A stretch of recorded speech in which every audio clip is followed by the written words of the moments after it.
Hi అండి, నమస్తే. నేను మీ Sonia. Welcome back to our channel smart Soni Shiva. ఈరోజు మన వీడియోలో ఎగ్ 65ని ఎలా చేసుకోవాలో ఈజీ వేలో చూపించబోతున్నాను. చాలా ఈజీ ప్రాసెస్ అండి. పిల్లలు స్నాక్స్ అడిగినప్పుడు ఇలా ఒకసారి చేసి పెట్టండి, చాలా ఇష్టంగా తింటారు. చాలా బాగుంటుంది. క్విక్గా చేసేసుకోవచ్చు అన్ని ఇంట్లో ఉన్న వాటితో. సో వీడియోని స్కిప్ చేయకుండా లాస్ట్ వరకు చూసేయండి. మన ఛానల్ని ఫస్ట్ టైం చూస్తుంటే సబ్స్క్రైబ్ చేయండి. ఎగ్ 65 కోసం నేను ఇక్కడ ఉడకపెట్టుకున్న ఎగ్స్ని ఒక 5 ఎగ్స్ని తీసుకున్నాను అనమాట. ఈ ఎగ్స్ని ఇలా నేను వీడియోలో చూపించిన విధంగా ఇలా కట్ చేసుకొని ఎల్లో పార్ట్ని పక్కన పెట్టేసుకోవాలి. పక్కన పెట్టుకున్న తర్వాత ఓన్లీ వైట్ పార్ట్ వరకే మనకి ఇలా చిన్న పీసెస్ లాగా ముక్కలుగా కట్ చేసుకోవాలన్నమాట.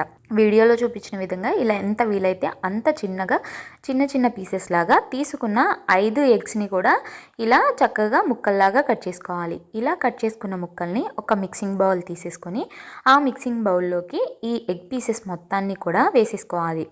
ఇలా ఎగ్ పీసెస్ అన్నీ వేసుకున్న తర్వాత ఇప్పుడు ఇందులోకి మనం స్పైసెస్ అనేది యాడ్ చేసుకోవాలన్నమాట. ఇందులోకి ఒక అర టీ స్పూన్ కారం, ఒక అర టీ స్పూన్ ఉప్పు వేస్తున్నాను. మీరు మీ రుచికి సరిపడినంత వేసుకోవచ్చు. అలాగే ఒక అర టీ స్పూన్ అల్లం వెల్లుల్లి పేస్ట్, ఒక పావు టీ స్పూన్ గరం మసాలా, ఒక పావు టీ స్పూన్ పసుపు వేసుకొని వీటన్నిటిని కూడా ఒకసారి స్పూన్తో చక్కగా కలిపేసుకోవాలి. ఇప్పుడు ఇలా కలిపేసుకున్న తర్వాత ఇందులోకి ఒక పావు కప్పు దాకా శనగపిండి, ఒక 2 టేబుల్ స్పూన్ల దాకా బియ్యం పిండి వేసుకొని మరొకసారి మళ్ళీ ఈ ఎగ్లో ఈ పిండిలు కలిసేంత వరకు ఒకసారి స్పూన్తో కలుపుకోవాలి. ఇందులోకి ఒక చిటికెడంతా రెడ్ ఫుడ్ కలర్ని యాడ్ చేస్తున్నాను. నేను వీడియో కోసం యాడ్ చేస్తున్నాను, మీరైతే స్కిప్ చేసేయండి. సో ఇప్పుడు ఇందులోకి ఒక ఎగ్ని ఇలా పగలగొట్టుకొని పచ్చి ఎగ్ని వేసుకోవాలి. వేసుకున్న తర్వాత ఈ ఎగ్ మిశ్రమంలో ఈ పిండి, ఈ ఎగ్ పీసెస్ అన్నీ కలిసే విధంగా కలుపుకోవాలన్నమాట. వీటన్నిటిని కూడా మనకి చక్కగా కన్సిస్టెన్సీ అనేది వచ్చేంత వరకు కలుపుకోవాలి. కన్సిస్టెన్సీ అనేది నేను చూపిస్తాను చూడండి వీడియోలో. మనకి మరీ లూజ్గా కూడా అయిపోకూడదు అనమాట. మీకు కనుక ఏదైనా కొంచెం లూజ్ అయ్యి బ్యాటర్ అనేది బాగా పల్చగా అనిపిస్తే కొంచెం శనగపిండి కానీ వీపిండి కానీ యాడ్ చేసుకోండి. కన్సిస్టెన్సీ చూస్తున్నారు కదా, ఈ కన్సిస్టెన్సీలో అయితే కలుపుకోవాలి. ఇది పర్ఫెక్ట్ కన్సిస్టెన్సీ అనమాట. ఇప్పుడు దీన్ని పక్కన పెట్టేసుకొని స్టవ్ మీద డీప్ ఫ్రైకి సరిపడా ఆయిల్ పెట్టుకొని ఆయిల్ కొంచెం మీడియం ఫ్లేమ్లో హీట్ అయిన తర్వాత ఇందులోకి మనం ముందుగా కలుపుకున్న ఎగ్ మిశ్రమాన్ని ఇలా చక్కగా పునుగుల్లాగా వేసేసుకోవాలన్నమాట. చక్కగా ఆయిల్కి ఎన్ని అయితే సరిపోతాయో అన్నీ ఇలా పునుగుల్లాగా ఆయిల్లో వేసేసుకోవాలి. ఇలా వేసుకున్న తర్వాత స్టవ్ని మీడియం ఫ్లేమ్లో పెట్టేసుకొని 2 వైపులా చక్కగా కాల్చుకోవాలన్నమాట. మనకి ఇక్కడ హై ఫ్లేమ్లో పెట్టేస్తే ఏంటంటే పైన కలర్ వచ్చేస్తే కానీ లోపల పచ్చిగా పిండిగా ఉంటుంది. సో అందుకని మీడియం ఫ్లేమ్లో పెట్టుకొని ఫ్రై చేసుకోవాలి. అదే మీరు సిమ్లో పెట్టుకొని ఫ్రై చేసుకుంటే ఆయిల్ అనేది ఎక్కువ పీల్చేస్తాయి. అదే మనం మీడియం ఫ్లేమ్లో పెట్టుకుంటే ఆయిల్ అసలు అబ్జర్వ్ చేసుకోదండి, నిజంగా ఆయిల్ అసలు పీల్చదనమాట. సో మీడియం ఫ్లేమ్లో పెట్టుకొని లైట్ గోల్డెన్ బ్రౌన్ కలర్ వచ్చేంత వరకు ఫ్రై చేసుకోవాలి. నేను వీడియోలో చూపిస్తున్న విధంగా ఇలా లైట్ గోల్డెన్ కలర్ రావాలి. మరీ ఎక్కువగా ఎర్రగా అయితే వేగించాల్సిన అవసరం అయితే లేదనమాట. ఇలా లైట్ గోల్డెన్ బ్రౌన్ కలర్ వచ్చిన తర్వాత వీటన్నిటిని కూడా ఒక జాలి గరిటెలోకి తీసేసుకోవాలి. ఎక్స్ట్రా ఏదైనా ఆయిల్ ఉంటే పోతుంది. సో ఇలా అన్నిటిని కూడా చక్కగా ఇలా తీసేసుకున్న తర్వాత ఇప్పుడు ఈ ఎగ్ బోండాల్ని ఒక ప్లేట్లోకి అయితే వేసేసుకోవాలి. ఇదే విధంగా నేను ఎలా అయితే ముందు చెప్పానో అలాగే పునుగుల్లాగా అన్నీ కూడా మిగిలిన పిండితో కూడా ఇలా వేసేసుకొని చక్కగా వీటిల్ని ఇలా ప్లేట్లోకి పెట్టేసుకొని పక్కన పెట్టేసుకోవాలి. ఇవి ఇలా తిన్నా కూడా చాలా టేస్టీగా ఉంటుంది. సో సైడ్ డిష్గా కూడా బాగుంటుంది రసం పప్పుచారులో.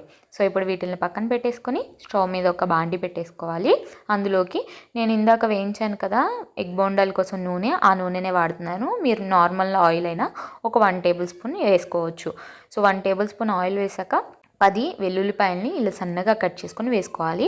నేను ఇక్కడ ఒక 1 టేబుల్ స్పూన్ వెల్లుల్లి ముక్కలను అయితే వేసాను అనమాట. వీటిని కొంచెం ఫ్రై చేసుకోవాలి. ఇవి కొంచెం ఇలా కలర్ చేంజ్ అవుతున్నప్పుడు ఇందులోకి సన్నగా కట్ చేసుకున్న 2 లేదా 3 పచ్చిమిర్చి ముక్కలను అయితే ఇలా స్లైసెస్గా కట్ చేసుకుని వేసుకోవాలి. ఈ రెండింటిని కూడా చక్కగా కొంచెం గోల్డెన్ బ్రౌన్ కలర్ వచ్చేంత వరకు ఫ్రై చేసుకోవాలి. ఇవి ఇలా చక్కగా వేగిపోయిన తర్వాత ఇందులోకి మనం ముందుగా ఫ్రై చేసి పెట్టుకున్నాం కదా ఎగ్ బోండాని, వాటిల్ని వేసేసుకోవాలి.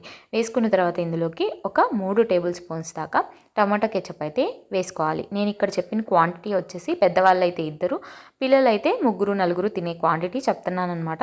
సో దాన్ని బట్టి మీరు ఇంగ్రీడియంట్స్ అన్నీ కూడా పెంచుకోండి. సో ఇలా టమాటా కెచప్ వేసుకున్న తర్వాత బాగా అంతా కలిసే విధంగా కలిపేసుకోవాలి. మీడియం ఫ్లేమ్లో పెట్టుకొని కలుపుకోండి. హై ఫ్లేమ్లో పెట్టుకుంటే అడుగు మాడిపోతుందనమాట.